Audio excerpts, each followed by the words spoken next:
पारिवारिक प्रेम कहानी। देवर भाभी का रिश्ता तो माँ बेटे की तरह होता है। इसी तथ्य पर आधारित एक कहानी कमल की है। कमल के बड़े भैया एक सरकारी बैंक में नौकरी करते थे, लेकिन एक रोड एक्सीडेंट में उनकी मृत्यु के बाद घर की जिम्मेदारियां कमल पर आ चुकी थी। अपने भाई के जाने के बाद कमल ने अपनी कॉलेज की पढ़ाई बीच में ही रोक दी थी। दरअसल कमल की भाभी अपने पति की मृत्यु से टूट चुकी थी और उन्हें सहारे की सख्त जरूरत थी। पति की मृत्यु के बाद कमल की भाभी को अनुकंपा नियुक्ति के तौर पर नौकरी दी गई थी, जिसके लिए उन्हें बैंक आना जाना पड़ता था। और इसी बीच कमल के सहयोग ने उन्हें पूरी तरह बिखरने नहीं दिया। कमल अपनी भाभी का इतना सम्मान करता था कि उनके कहने पर उसने अपने कॉलेज की पढ़ाई फिर से प्रारंभ कर दी। कमल को कई बार अपनी भाभी को बैंक छोड़ने के चक्कर में कॉलेज पहुंचने में देरी हो जाती, लेकिन कमल को इससे कोई फर्क नहीं पड़ता था। वह अपने जीवन में सबसे ज़्यादा प्राथमिकता अपनी भाभी को ही देने लगा था। कमल की भाभी भी उसे अपना बेटा मानती थी। एक दिन कमल अपने कॉलेज की लाइब्रेरी में बैठकर पढ़ाई कर रहा था। अचानक उसे उसकी भाभी का फ़ोन आता है। वह रोते हुए कमल को बैंक बुलाती हैं। कमल अपनी भाभी की आवाज़ सुनते ही घबरा जाता है। वह तुरंत बाइक उठाकर बैंक पहुंचता है, जहां उसे पता चलता है कि उसकी भाभी पर 10 करोड़ रुपए के घोटाले का आरोप लगा है। कमल को पुलिस के द्वारा जानकारी मिलती है कि उसकी भाभी ने फर्जी डिमांड ड्रग्स बनवाकर एक ग्राहक के खाते से 10 करोड़ रुपए का आहरण किया है। कमल को तुरंत शक होता है कि यह जरूर किसी की साजिश है।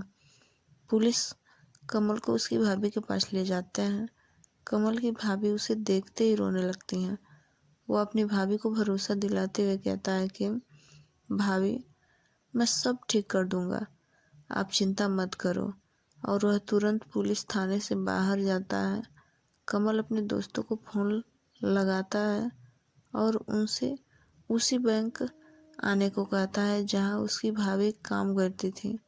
दोस्तों के आते ही कमल योजना के अनुसार अपने एक दोस्त वरुण को रईस ग्राहक बनाकर मोबाइल रिकॉर्डिंग सिस्टम के साथ बैंक के अंदर भेजता है। वरुण बैंक पहुंचते ही सीधा ब्रांच मैनेजर के केबिन में घुस जाता है। बैंक का मैनेजर वरुण के हुलियों को देखते हुए कुर्सी पर बैठने को कहता है।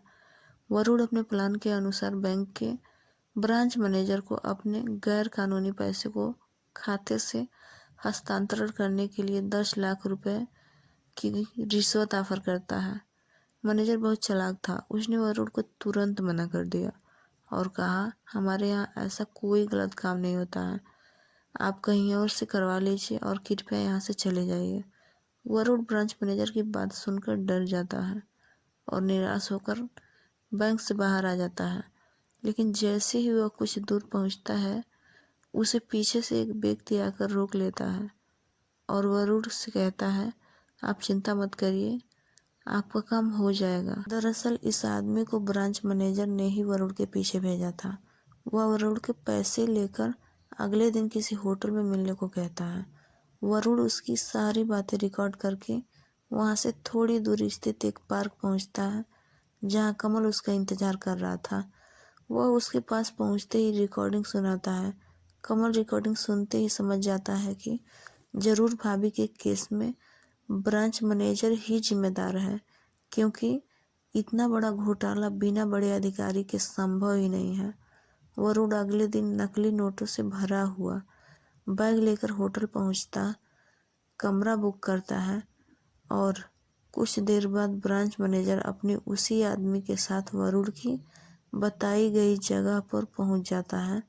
वरुण ब्रांच मैनेजर को ड्रिंक पीने को कहता है। ब्रांच मैनेजर एक बड़े आदमी से रिश्ता बनाने के चक्कर में ड्रिंक लेना शुरू कर देता है। कुछ ही घंटों की मुलाकात के दौरान ब्रांच मैनेजर बातों बातों में कमल की भाभी की चर्चा उठा देता है, जिसमें वह बताता है कि उससे औरत ने मेरे कई घोटाले के बारे में जानकारियाँ इकट्ठी करके रीजनल हेड को मेल दिया था। वह तो अच्छा था कि वह मेरा दोस्त है तो मुझे पता चल गया था, इसलिए मैंने उसे अपने ही एक घोटाले में फंसा दिया। ब्रांच मैनेजर के इतना कहते ही पुलिस तुरंत कमरे के अंदर पहुंच गई। दरअसल सारी रिकॉर्डिंग लाइव चल रही थी। कमल ने पुलिस को पहले से ही होटल के बाहर बुला लिया था। पुलिस ब्रांच मैनेजर को घसीटते हुए होटल के बाहर ले जाती है। अदालत में ब्रांच मैनेजर के सभी घोटाले सामने आ जाता है। मुख्य आरोपी गिरफ्तार हो जाता है। कमल की भाभी को बाइज्जत बरी कर दिया जाता है। वह जेल से छूटते ही कमल को रोते हुए धन्यवाद देती हैं, लेकिन कमल अपने भाभी के चरणों में गिर जाता है और कहता है, भाभी, जब तक आपका ये बेटा आपके साथ है, आपके ऊपर आँच भी नहीं आ सकती। और कहानी खत्म हो जाती है। ये है देवर भाभी का रिश्ता। आजकल के भाभी और देवर का तो रिश्ता सुनने में भी शर्म आती है।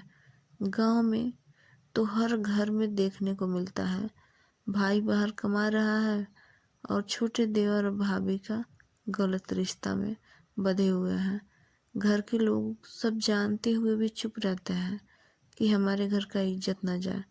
सीता और लक्ष्मण जी का रिश्ता कैसा था, ये हम नहीं देख रहे हैं। हमारी ये कहानी आप लोगों को कैसी लगी? अगर अच्छी लगी हो तो एक लाइक और सब्सक्राइब जरूर करें प्लीज़।